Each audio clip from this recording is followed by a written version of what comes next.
Kemudian kenapa kok di Islam itu kok bisa berlipat-lipat pahala padahal kita mengerjakannya sedikit? Tadi ada yang dibalas 10, ada yang dibalas 100 dan seterusnya tadi.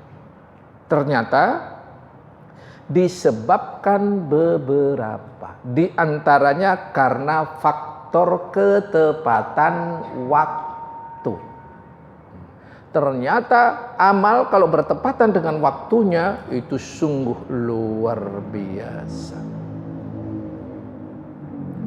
Contohnya apa ini? Amalan bertepatan dengan waktu, pahalanya luar biasa. Contoh, ketika sama-sama puasa sunnah, yang satu puasa Nabi Daud, atau Senin Kamis, atau Ayyamul Bid, dan sebagainya. Itu kan berbeda-beda.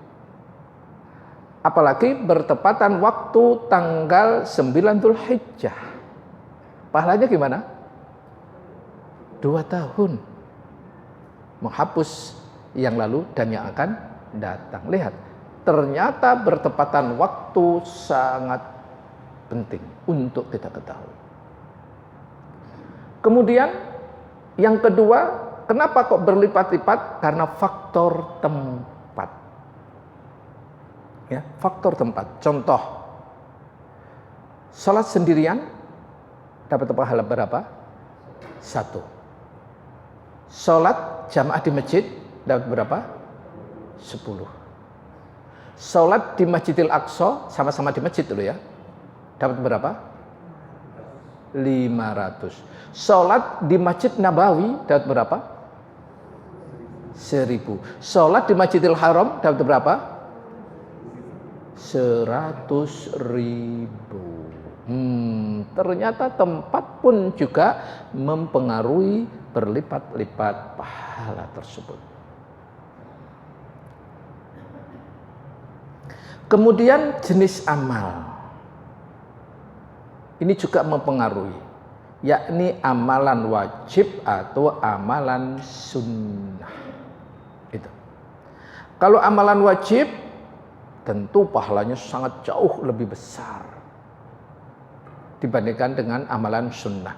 Maka Anda berikan contoh tadi, ketika berpuasa ada tamu dari jauh, maka mana yang lebih utama, berbuka atau melanjutkan? Beda, nanti dulu. Kalau amalan itu sunnah, puasa sunnah, betul. Kalau wajib tidak, ya.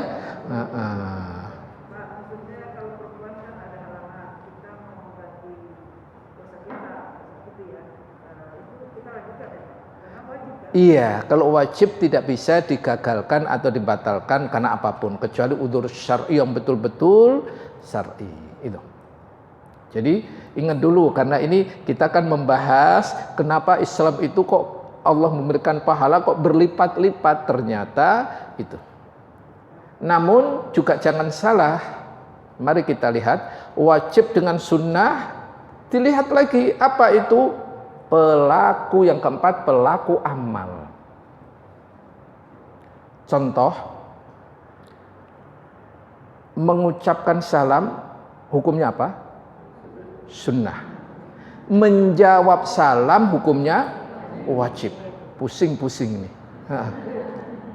Pahalanya lebih besar sunnah atau wajib? Mulia mana menjawab salam dengan mengucapkan salam duluan? Nah, lihat pelakunya dulu. Iya. Jadi mengucapkan salam duluan itu lebih mulia, walaupun hukumnya sunnah.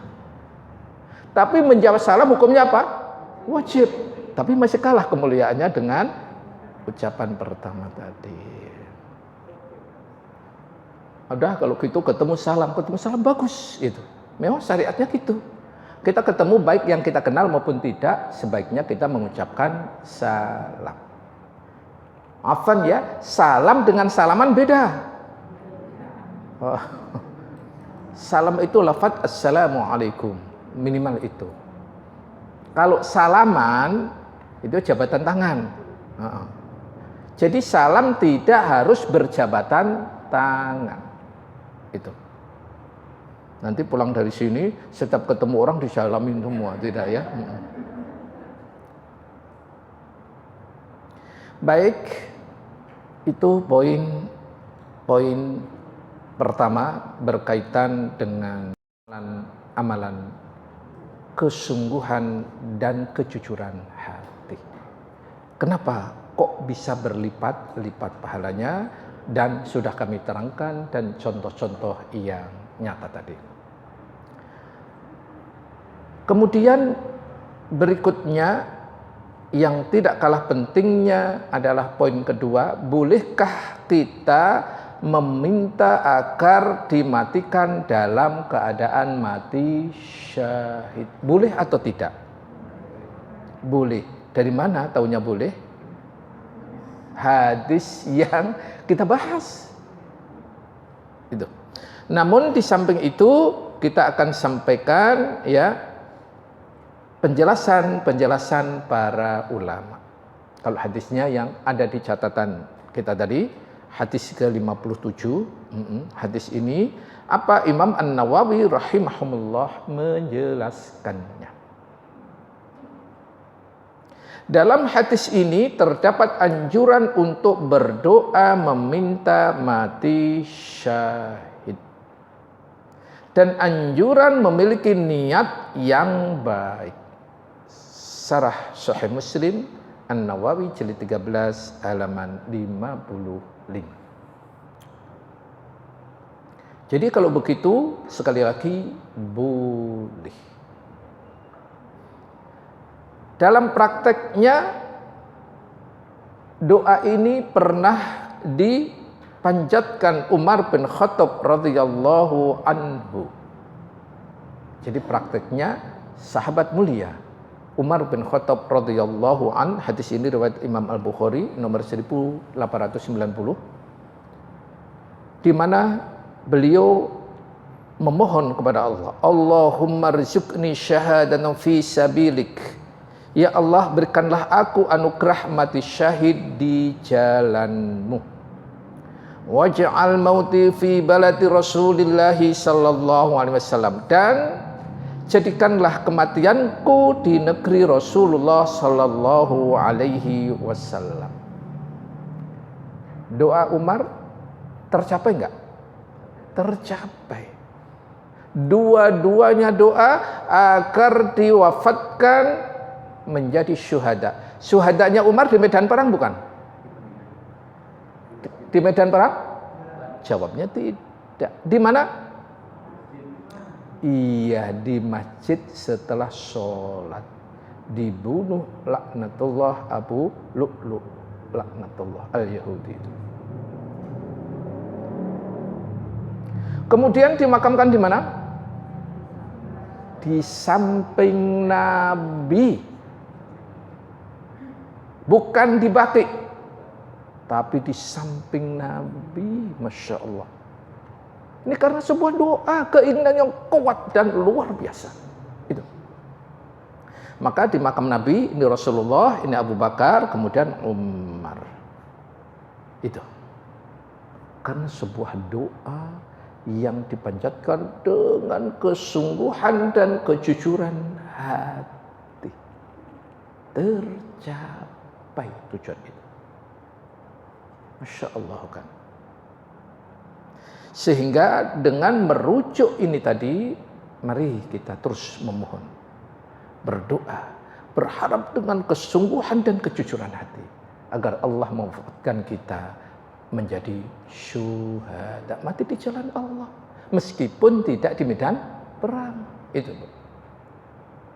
Ini yang harus kita betul-betul tanamkan, hikmah yang sangat besar dalam kajian materi ini. Itu. Di hadis yang lain juga disebutkan dari sahabat Anas bin Malik radhiyallahu an, Nabi sallallahu alaihi wasallam bersabda, ini hadis riwayat Imam Bukhari dan Muslim. Semua orang yang masuk surga berangan-angan bisa kembali ke dunia. Dan mereka memiliki segala sesuatu yang ada di dunia kecuali orang yang mati syahid. Dia bercita-cita untuk kembali ke dunia, kemudian dibunuh berulang sampai 10 kali. Setelah dia melihat besarnya pahala yang Allah berikan kepadanya. Orang yang mati, yang ingin kembali ke dunia itu ada berapa? Orang yang ingin kembali nanti ke dunia. Ada 3. Ya, orang yang ingin kembali ke dunia setelah kematiannya nanti ada 3. Pertama, orang kafir. Ia ingin kembali ke dunia, ingin beragama Islam. Yang kedua adalah orang yang lalai ketika di dunia. Maka dia ingin kembali lagi ke dunia, ingin berbuat amal solih sebanyak-banyaknya.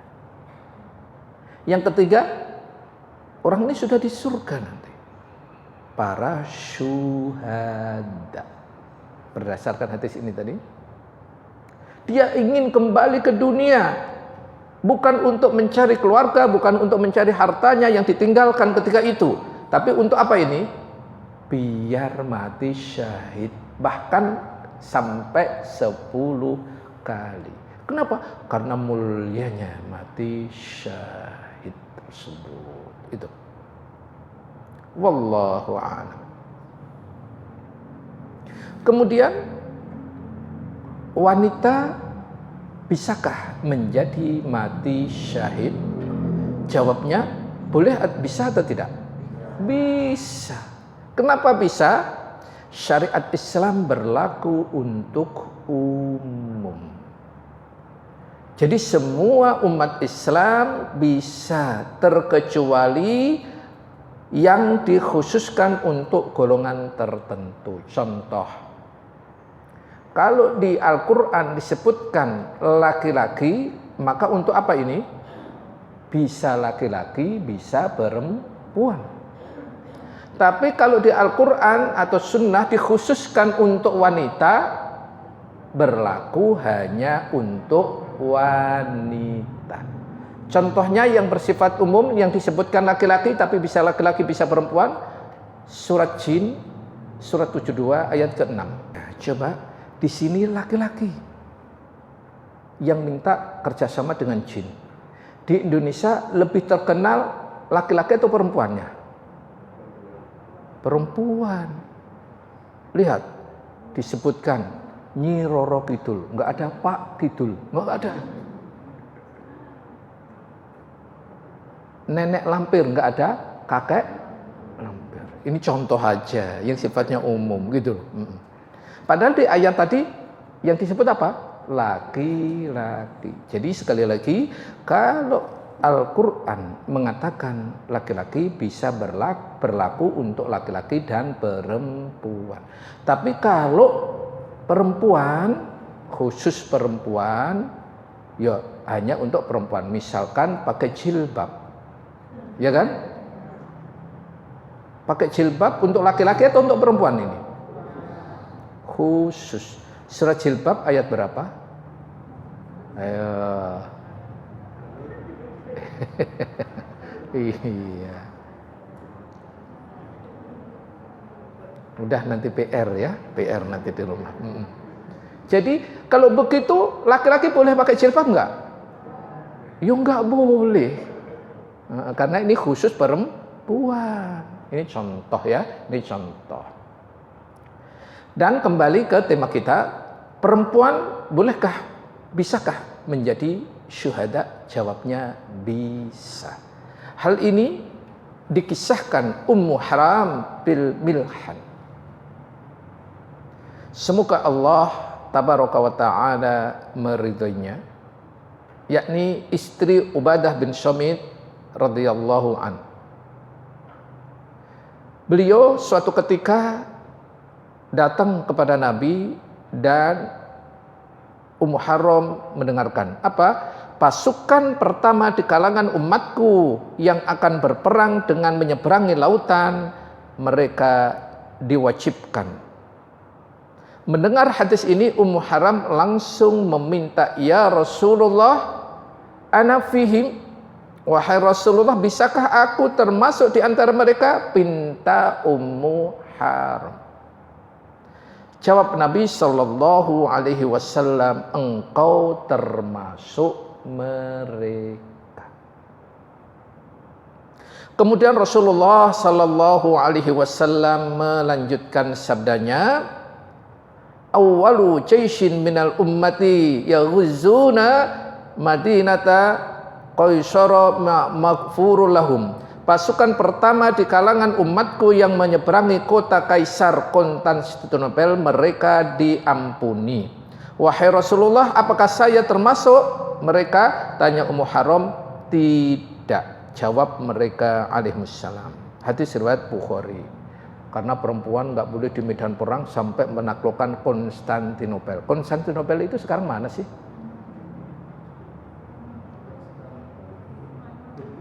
Mana? Kurang jelas? Ya? Spanyol. Spanyol waktu itu belum. Karena Spanyol setelah Khalifah Umar bin Khattab. Udah nggak usah dianu nanti aja. Biar. Kemudian di dalam riwayat yang lain, beliau sallallahu alaihi wasallam menjawab, anti minal awwalin, kamu termasuk pasukan pertama yang meninggal. Ternyata ya, makna diwajibkan adalah mereka diwajibkan masuk surga karena perjuangan mereka jihad di jalan Allah. Mari kita lanjutkan tentang kisah wanita yang mati syahid, Ummu Haram. Di hadis yang lain riwayat Bukhari disebutkan, Ummu Haram berangkat bersama suaminya. Siapa tadi suaminya? Ubadah bin Samit. Ikut berperang bersama kaum muslimin yang pertama kali menyeberangi lautan, dipimpin oleh Muawiyah radhiyallahu an. Setelah mereka pulang dari peperangan serombongan, mereka singgah di Syam. Kemudian dibawakan seekor unta kepadanya untuk dia naiki. Lalu unta itu meronta hingga Ummu Haram terjatuh dan meninggal. Itu. Jadi ikut sama suaminya menyeberangi. Meninggalnya bukan di medan perang. Tapi setelah beliau pulang, karena wanita maka diberikan padanya unta. Ternyata unta itu ketika dinaikin, dia mau dinaikin itu dia duduk. Kok tahu ya? Itulah. Maka Al-Quran mengatakan bagaimana unta diciptakan. Unta itu unik. Namun qadarullahnya ketika sudah Ummu Haram naik, unta ini meronta. Akhirnya Ummu Haram terjatuh dan meninggal. Wallahu a'lam bishawab. Ini kandungan hadis yang kedua. Berikutnya kandungan hadis yang ketiga. Hadis ini menunjukkan pemuliaan Allah terhadap umat ini, yaitu dengan mengerjakan amal soleh yang sedikit, Allah memberikan derajat yang tinggi di surga. Yaitu sedikit tadi apa? Hanya jihad. Tapi jaminannya apa? Surga. Maka agar kita meraih itu semuanya, Allah tabaraka wa ta'ala memuliakan umat ini dengan apa? Amalan sedikit tapi berpahala yang sangat besar. Dan ini harus kita ketahui apa saja amalan-amalan itu sedikit tapi pahalanya besar sekali. Baik, yang pertama membaca subhanallah wa bihamdihi subhanallahil azim. Ringan, mudah, gampang, tidak berisiko. Apa keutamaannya? Mari kita perhatikan. Dari sahabat Abu Hurairah, semoga Allah meridhoinya, Nabi SAW bersabda, ada dua kalimat yang dicintai Allah. ringan di lisan dan berat timbangannya, yaitu bacaan subhanallah wa bihamdihi subhanallahil azim, maha suci Allah dan dengan memujinya, maha suci Allah yang maha agung. Hadis riwayat Al-Bukhari. Jadi pertama subhanallahi wa bihamdihi subhanallahil azim, ringan tapi berat timbangan di sisi Allah Subhanahu wa taala. Yang kedua, doa ya, wudu dengan sempurna dan berdoa setelahnya. Wudunya syaratnya apa tadi? Sempurna. Dan kemudian berdoa. Apa yang akan didapat? Mari kita lihat dari sahabat mulia Umar bin Khattab, semoga Allah meridhoinya. Nabi sallallahu alaihi wasallam beliau bersabda, barang siapa berwudu dengan sempurna, kemudian setelah wudu ia membaca asyhadu an la ilaha illallah wahdahu la syarikalah wa asyhadu anna muhammadan abduhu wa rasuluh. Hafalkan doanya? Doanya apa? Apa itu? Futihat lahu abwabal jannah thamaniyah. Maka dibukakan pintu surga yang ke-8. 8-8-nya dibuka. Silahkan, boleh masuk pintu mana saja yang diinginkannya. Hadis riwayat Imam Muslim. Padahal pintu surga nanti ada pintu sholat, pintu zakat, pintu puasa dan sebagainya. Ternyata ketika kita berilmu, mendapatkan ilmunya, wudu dengan sempurna, kemudian membaca doa ini, pintu yang ke-8-nya silahkan masuk dari arah pintu mana saja. Masya Allah. Kemudian yang ketiga, menghadiri sholat Jumat di awal waktu dan memperhatikan adab-adabnya.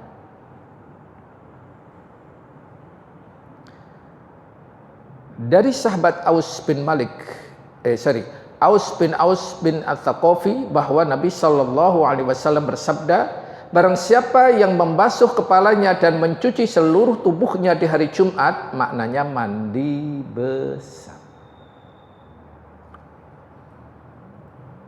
lalu berangkat ke masjid pagi-pagi. Kalau dari sana kan dulu kan pagi-pagi ya karena jauh, tapi kalau sekarang jangan pagi-pagi. Karena pagi-pagi belum dibuka masjidnya, tapi di sini terbuka terus. Dan dia mendapatkan khutbah dari awal, dia berjalan dan tidak naik kendaraan, dia mendekat ke khotib, konsentrasi mendengarkan khutbah dan tidak berbicara pada setiap langkahnya, atau dinilai sebagai pahala puasa dan sholat malam selama setahun. Masya Allah. Luar biasa. Ustadz, ini kan untuk laki-laki. Terus untuk perempuan gimana? Untuk perempuan pun tidak mengapa. Suruhlah suami untuk mandi, terutama bagi yang masih aktif kerja di kantor, ya. Suruh mandi wajib. Mandinya seperti mandi wajib tapi hukumnya sunnah. Karena nanti kalau mandi di kantor harus membawa handuk, bawa ini kan gitu. Niatkan nanti di kantor, suruh cepat-cepat ke tempat sholat Jumat, mendekat ke khotib, dan selama khutbah tidak berbicara. Maka Masya Allah pahalanya besar sekali. Tapi kenyataannya kalau Jumatan maunya gimana? Nyender di belakang, di bawah kipas angin. Karena belum tahu ilmunya. Padahal mendekat. Hadis riwayat Abu Dawud, At-Tirmidzi, Ibnu Majah, Ibnu Huzaimah, Ibnu Hibban, dan dinilai sahih oleh Syekh Al-Albani rahimahumullah. Kemudian yang keempat, sholat duha meskipun 2 rakaat. Sholat duha 2 rakaat. Dari sahabat Abu Dzar semoga Allah meridhoinya, Nabi Shallallahu Alaihi Wasallam bersabda, setiap ruas tulang kalian wajib disedekahi. Setiap tasbih, tahmid, tahlil, takbir bernilai sedekah. Amar ma'ruf nahi munkar bernilai sedekah. Dan semua kewajiban sedekah itu bisa ditutupi 2 rakaat sholat duha. Hadis riwayat Bukhari dan Muslim. Hadis riwayat Muslim dan Abu Dawud. Jadi jangan lupa sholat duha untuk menutupi ruas-ruas jari, ruas-ruas seluruh tubuh itu. Berapa ruas kita? Ruas seluruh tubuh kita berapa? Nanti insya Allah akan di-share gambarnya, tapi masih dirahasiakan berapa. Nanti ada kok ya, nanti ada keterangan. Ternyata Rasulullah SAW 14 abad yang lalu sudah memberikan keterangan 360. Nanti insya Allah akan kita share. Jadi 360 itu setiap hari diwajibkan kita bersedekah kepadanya. Betapa sulitnya. Tapi ternyata dengan sholat duha 2 rakaat pun sudah mencukupinya. Maka sesulit apapun, seberat apapun, ayo dicoba. Bagi yang belum melakukan, mulai besok insya Allah dicoba. Bagi yang sudah mengerjakan, istiqomahlah insya Allah. Kemudian yang kelima, berzikir di masjid setelah subuh. Berzikir ini bisa membaca Quran, bisa bersolawat, bisa membaca zikir-zikir yang lain, atau mendengarkan kajian. Kalau di hari-hari tertentu ada kajian. Apa itu? Lihat, Anas bin Malik, sahabat mulia radhiyallahu an, Nabi Shallallahu Alaihi Wasallam bersabda, barang siapa sholat subuh berjamaah, kemudian tetap duduk di masjid sampai terbit matahari, kemudian sholat 2 rakaat, maka dia mendapat pahala haji dan umroh sempurna. Sempurna. Masya Allah. Hadis riwayat At-Tirmidzi. Jadi sholat subuh berjamaah, kemudian tidak keluar kecuali kalau udzur syar'i, sampai terbit fajar. Kemudian sholat 2 rakaat biasa disebut dengan sholat syuruk. Sholat syuruk itu sebetulnya sholat duha tapi di awal waktu.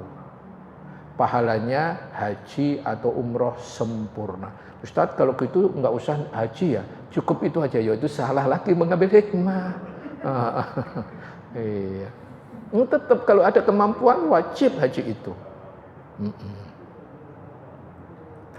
Kemudian yang keenam, membaca Al-Quran.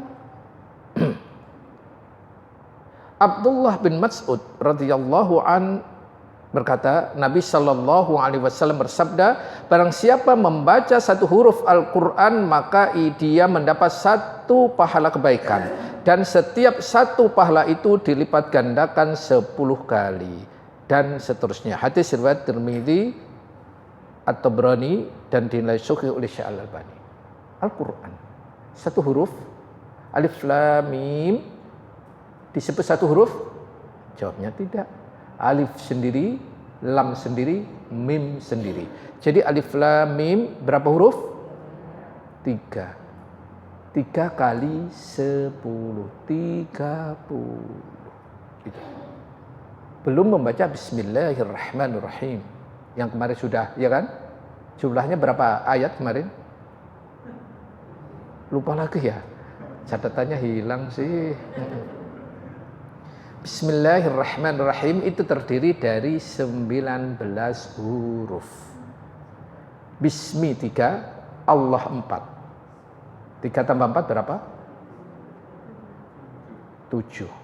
Kalau gini pelan bacaannya, tapi kalau menghitung cepat sekali. Kemudian Ar-Rahman berapa ini? 6. Ar-Rahim 6. Jadi 12 tambah 7, 19. Jadi ketika kita membaca Bismillahirrahmanirrahim, itu sudah mendapat 19 kali 10. Berapa ini? 190. Masya Allah.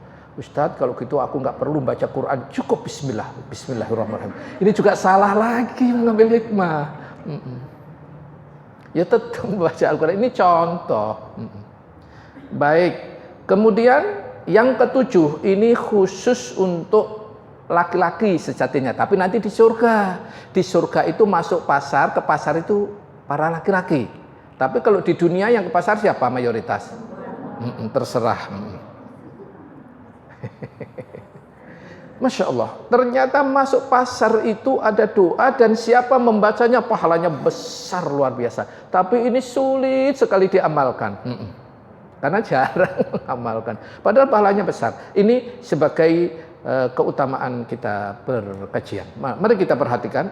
Sahabat Abdullah bin Amr bin Al-As radhiyallahu an, Nabi sallallahu alaihi wasallam bersabda, barang siapa yang masuk pasar kemudian dia membaca la ilaha illallah wahdahu la syarikalah lahul mulku wa lahul hamdu yuhyi wa yumit wa huwa hayyul la yamut bi yadihi khair wa huwa ala kulli syai'in qadir. Tambahnya sedikit. Tiada ilah sesembahan yang berhak diibadahi dengan benar kecuali hanya Allah. Tiada sekutu baginya. Miliknya lah seluruh kerajaan dan miliknya seluruh pujian, dan dia menghidupkan dan matikan. Dia maha hidup dan tidak mati. Di tangannya lah segala kebaikan dan dia maha kuasa atas segala sesuatu.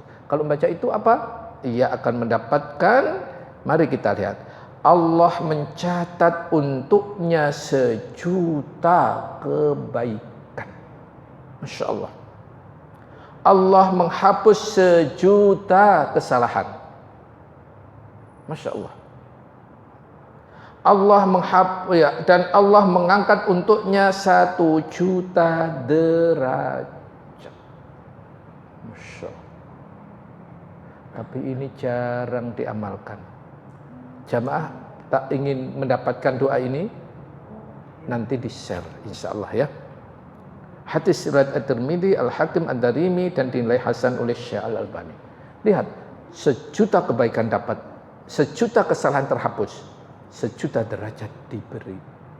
Hanya membaca doa yang sangat hafal. Nanti di-share, nanti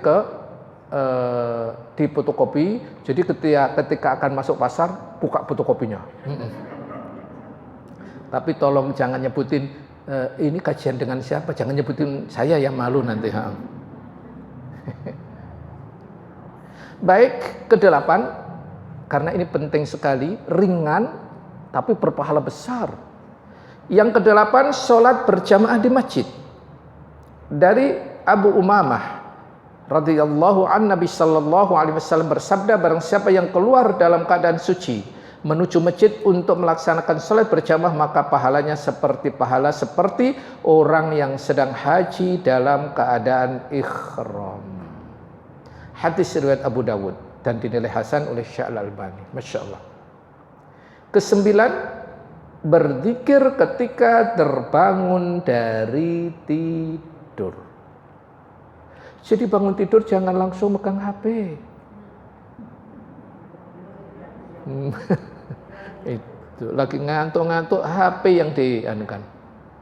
Mari kita perhatikan dari Ubadah bin Samit radhiyallahu an, Nabi sallallahu alaihi wasallam bersabda, barang siapa terbangun ketika tidur malam kemudian dia membaca. Ini tidur malam ya, bukan bangun tidur. Biasanya kan tidur itu kan ada bangun-bangunnya itu. Lalu membaca la ilaha illallah wahdahu la syarikalah lahul mulku wa lahul hamdu wa huwa ala kulli syai'in qadir. Alhamdulillah wa subhanallah wa la haula la ilaha illallah wallahu akbar wa la haula wa la quwata illa billah. Apa itu? Allah akan memberikan apa? Di sini kemudian dia beristighfar dan berdoa, maka akan dikabulkan. Jika dia berwudu kemudian sholat 2 rakaat, maka sholatnya diterima. Jadi doanya diterima kalau ambil air wudu dan sholat. Kalau sudah terjaga. Biasanya kalau terjaga hanya ngapain? Itu nggak dapat nanti pahalanya ya. Yang ke-10, sholat sunnah 2 rakaat sebelum subuh. Dari ibunda kita Aisyah radhiyallahu anha, Nabi sallallahu alaihi wasallam bersabda, "Raqatul fajri khairum minad dunya wa ma fiha." 2 rakaat subuh sebelum subuh lebih baik daripada dunia seisinya. Hadis riwayat Muslim. Ke-11 membaca sholawat. Ya. Dari Abu Hurairah radhiyallahu an, Nabi sallallahu alaihi wasallam bersabda, barang siapa yang membaca sholawat untukku sekali, maka Allah akan memberikan atau bersolat kepadanya 10 kali. Hadis riwayat Imam Muslim. Yang ke-12 menjawab azan dan membaca doa setelah azan. Ini hadis riwayat Al-Bukhari. Yang ke-13 membaca zikir setiap pagi dan sore. Hadis riwayat Imam Muslim. Barang siapa di waktu pagi dan sore membaca subhanallah wa bihamdi 100 kali, maka dia tidak ada seorang pun yang datang pada hari kiamat dengan membawa pahala yang lebih baik daripada pahala yang dia bawa, kecuali orang yang membaca yang dibaca atau ia lebih banyak lagi. Tadi membaca 2. Maka jangan lupa zikir pagi dan petangnya membaca ini. Kemudian ke-14 mengajak orang lain untuk melakukan kebaikan. Hadis riwayat Imam Muslim. Jadi siapa yang mengajak ayo ikut kajian, maka dia mendapatkan pahala apa? Pahala sama dengan ia memberikan. Barang siapa mengajak kebaikan, maka dia mendapatkan pahala sebagaimana pahala orang yang mengikutinya tanpa dikurangi pahala sedikit pun. Kemudian yang ke-15 atau yang terakhir karena waktu adalah hadis Nabi sallallahu alaihi wasallam rajin beristighfar. Ya, rajin beristighfar. Dari sahabat Ibnu Abbas radhiyallahu an, Nabi sallallahu alaihi wasallam bersabda, barang siapa yang rajin beristighfar, maka Allah akan memberikan jalan keluar setiap ada kesulitan. Allah berikan penyelesaian setiap mengalami masalah, dan Allah berikan rizki yang tidak disangka-sangka. Hadis riwayat Abu Dawud. Masya Allah. Inilah Masya Allah, luar biasa. Ya, amalannya sedikit tapi pahalanya sangat besar. Allahu Akbar. Semoga kita bisa mengamalkan ini semuanya. Insya Allah nanti akan kita share, ya, nanti melalui Bu Dokter dan yang lainnya, biar nanti bisa di-share. Demikian kajian kita pada hari ini. Semoga Allah berikan kemudahan untuk kita mengamalkan ketaatan kepada Allah melalui kajian-kajian kita hari ini tadi. Amin. Mari kita akhiri. Subhanakallahumma wa bihamdika, asyhadu an la ilaha illa anta, astaghfiruka wa atubu ilaik. Sallallahu ala nabiyyina Muhammad wa ala alihi wa sahbihi wasallam. Wa akhiru da'wana anil hamdulillahi rabbil alamin. Wassalamualaikum warahmatullahi wabarakatuh.